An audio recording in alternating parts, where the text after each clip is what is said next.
All right, welcome, true believers.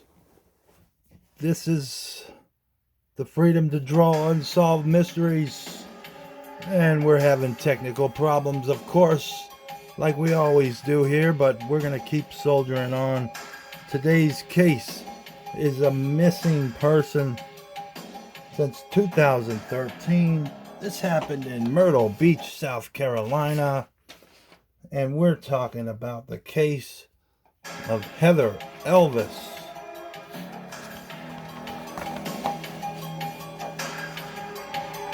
Of course, we're having technical problems like we always do.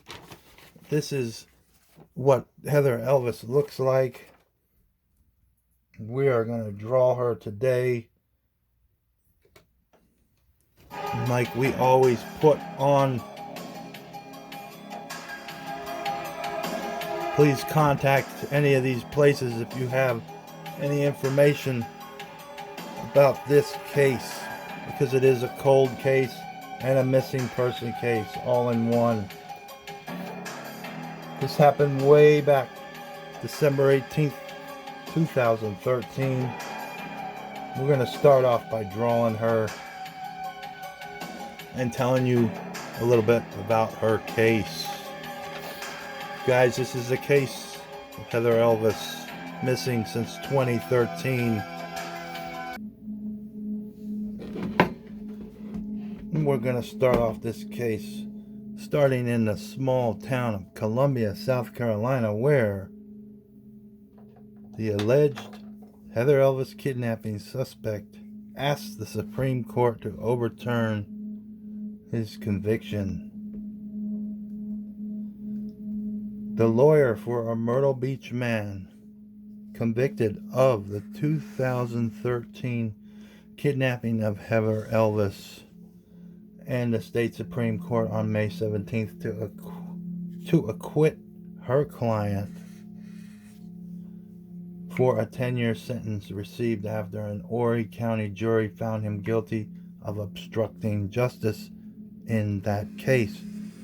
Now you're thinking to yourself, okay, well, why are you doing this? This isn't a mystery. You got the man right there. No, not so fast. Sidney Moorer was later convicted of kidnapping and conspiracy to kidnap in 2019 and received 2 concurrent 30-year prison sentences in the case that captured national attention, even generating an hour-long Dateline special in 2021. The 20-year-old waitress was last seen on December 18th, 2013. Her car was found 2 days later by Horry County Police, abandoned near Peachtree Landing in Soquesti along Waccamaw River. Numerous searches, even by groups of volunteers, turned up nothing. Horry County Police arrested and charged Sidney Moorer and his wife Tammy Moorer with the murder and kidnapping in 2014.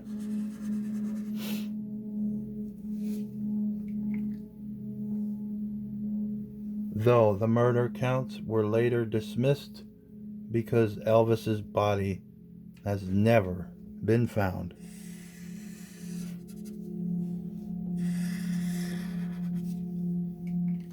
So we got a case here where there's no body ever found.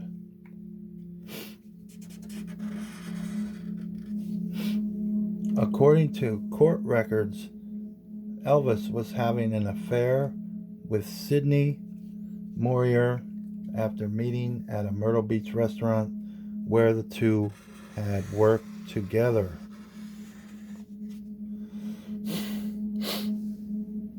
State prosecutors said the Moorers planned to abduct Elvis, painting Tammy Moorer as a jealous wife, threatened by the possibility that Elvis might have been pregnant with Sidney Moorer's child. So, what they're saying is they had cell phone records that matched his whereabouts with Heather Elvis's whereabouts during the date in question, and the motive was to get rid of this girl because my wife is going to make my life a living hell, because especially if this girl is carrying my child. This is what I'm speculating this guy was thinking. This is all circumstantial evidence now. There is no physical evidence to match these two.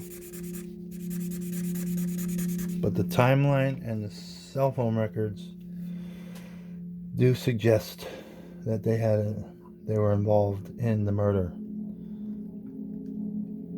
According to court records,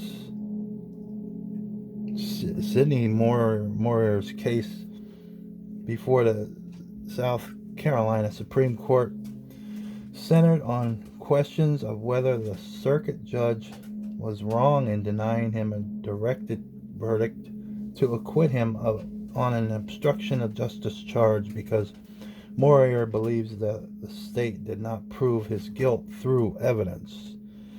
You may have a point. There was no evidence, no body, no fingerprints, no blood ever connected these two that are sitting in jail right now. Kind of scary, but the timeline and the cell phone records say otherwise.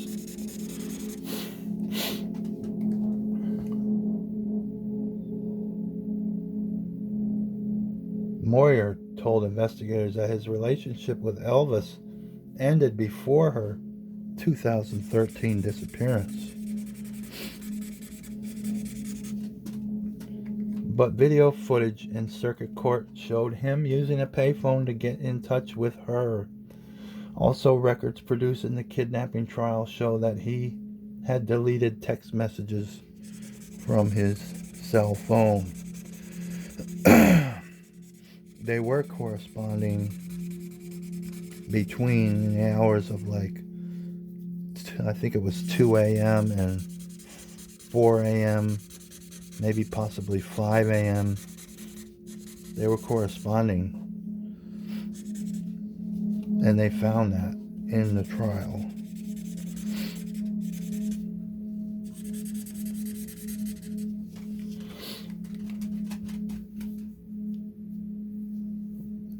But Susan Hackett, who represents Sidney Moorer, told the Supreme Court that while he initially denied using a payphone, it did not have any impact on the police investigation of the disappearance of Elvis.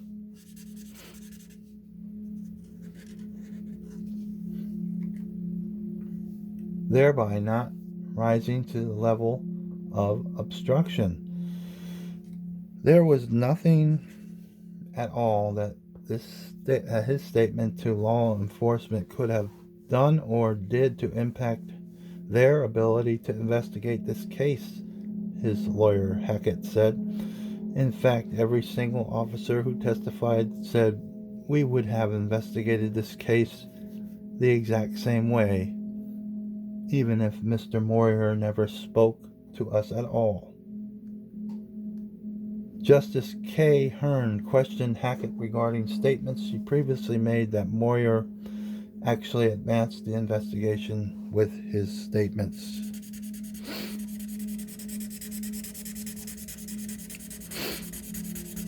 They had met while she was working at a popular restaurant in South Carolina, and Mr. Moorer was the maintenance cleaning man for that restaurant.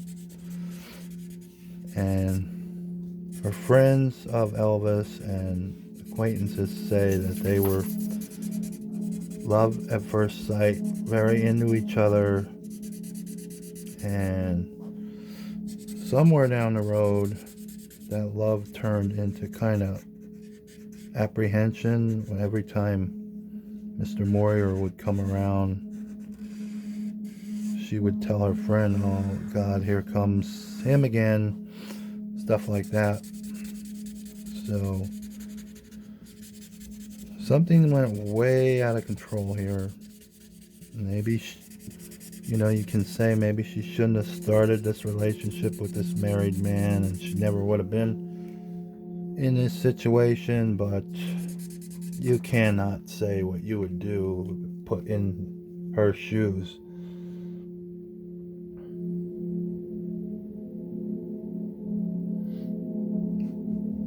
The investigators said we would not have known who the caller on the payphone was had he not admitted to it, his lawyer replied. They knew that video of the caller had fit his description, and they knew that there had been calls around that time. Senior Assistant Attorney General Mark Farthering represented that the state countered that Sidney Moorer only came clean about the payphone after investigators let him know that they had video of the incident.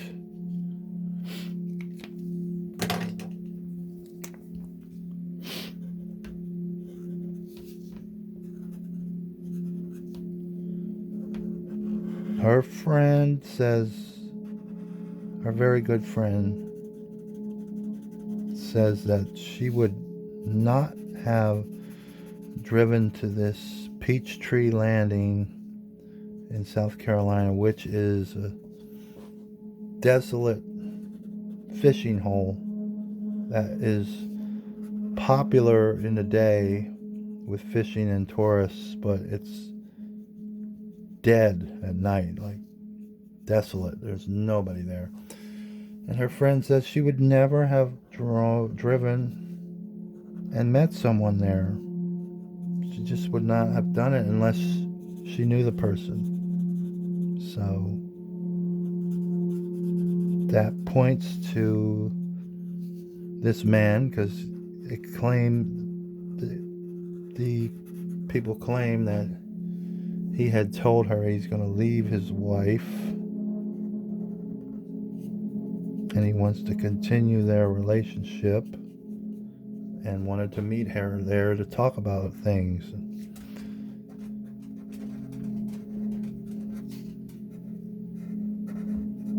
They do have cell phone evidence that they corresponded.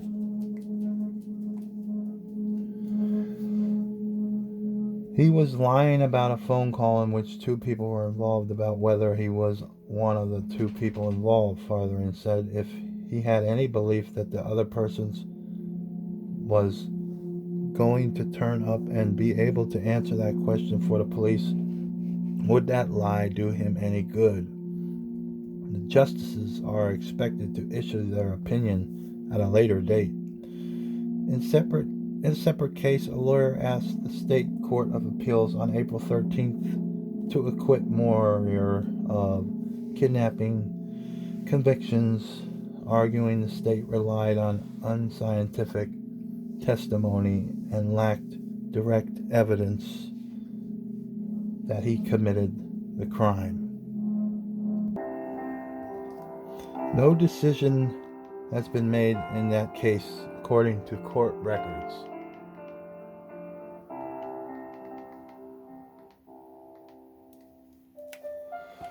The hearings come 5 months after his wife, Tammy Moorer, appealed to reverse her 2018 convictions for kidnapping and conspiracy to kidnap Elvis, for which she was sentenced to 30 years in prison on each charge. The appeals court also has not issued a decision in that case. So his wife was an interesting. The wife, Tammy Moorer, was interesting. She knew about their affair for a long time and would send threatening messages to Miss Elvis, Heather Elvis, that it's time to meet the missus, and you're going to get your ass beat down. Very threatening stuff. She even, conflicting reports say that she even handcuffed her husband to the bed on several occasions, but also he was said to tell people that him and his wife had an open marriage and they were into kinky things like that, so it's all just, it's not substantial evidence, just hearsay. But the woman was definitely jealous. It points to jealousy, definitely. And I don't blame her. I mean, this girl is very easy on the eye.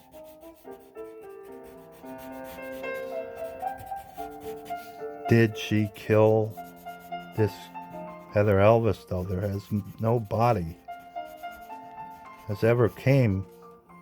They dumped her in the river. Don't you think they would have found the body by now?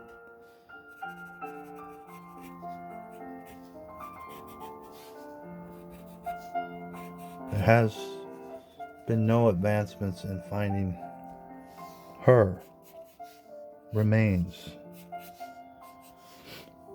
That's why this is a cold case and a missing person.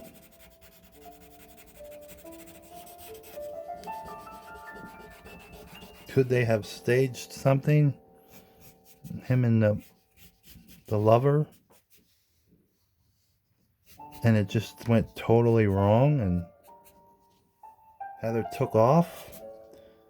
Possible. In Tammy Moorer's appeal, Tammy said she wasn't given a fair defense because a judge denied possible testimony by her children and mother that would have given her an alibi. And speaking of alibis, Tammy and her husband, the alleged suspect, were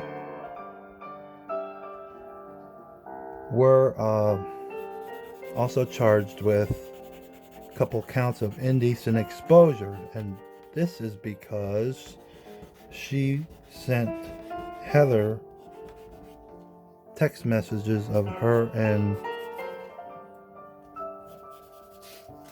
her husband, the one that Heather was having an affair with, doing it in public places. And I think there were videos. You could clearly see that they were public places, and they used that in court actually to help them get off these kidnapping charges, because they said, hey, we were here, we made a video, we were doing it in the truck. So those indecent exposure charges later came in play to try to get the two, Tammy and her husband, off of the charges that they were facing, but didn't work. It was a nice try, but didn't work.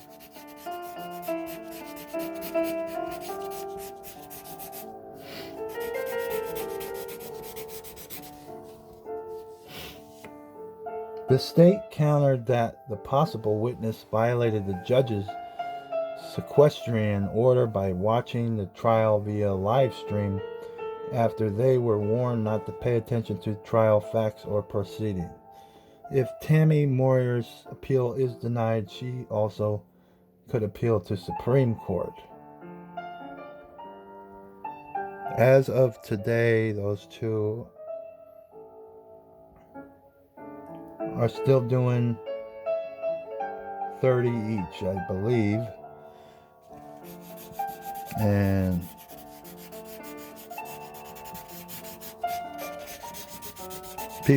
popular consensus believe that they are the ones kidnapped her and it was part of a love triangle gone bad, where Sidney Moorer was just trying to patch things up with his marriage, and he could not let this child be born. He could not have this girl in the picture around anymore. It would just complicate everything for Sidney and Tammy, who wanted to try to get things back together. That's so they say. This is an odd case, but it is similar to cases that I've covered on this show in the past. You think back to the Felicia Thomas story. There was no body ever found in that story, but the popular consensus is that the Martin boy did it. You can look back at that case. All my cases are titled with the victim or the missing person of the case. So you could look up Felicia Thomas if you want to watch that one. This is similar to that, but this one has more twists and turns in it, this case.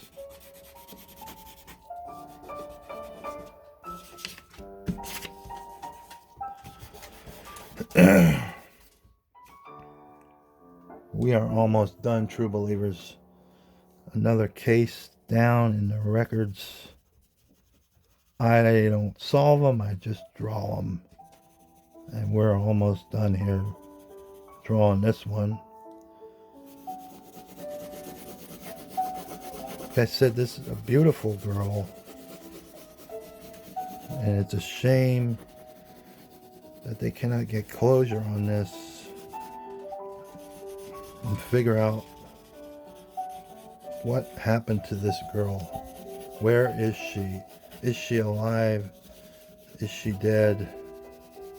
Did Sidney Moorer and Tammy Moorer abduct her and kill her because she was pregnant with child, and they did not want to deal with the consequences that came from that?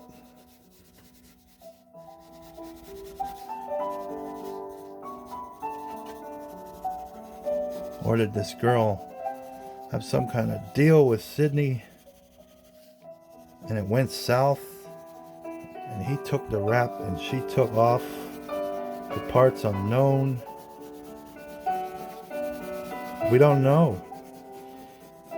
This case is an unsolved mystery.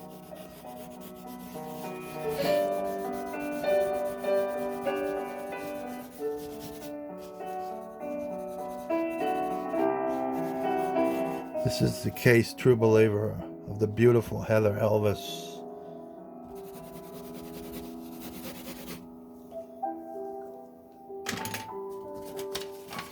As we always say, guys, put this information right here. If you have any information on this case, a lot of people vacation in Myrtle Beach. Maybe somebody saw something. You too could help solve a mystery, guys. That does it for the case of Heather Elvis, true believers. Peace out.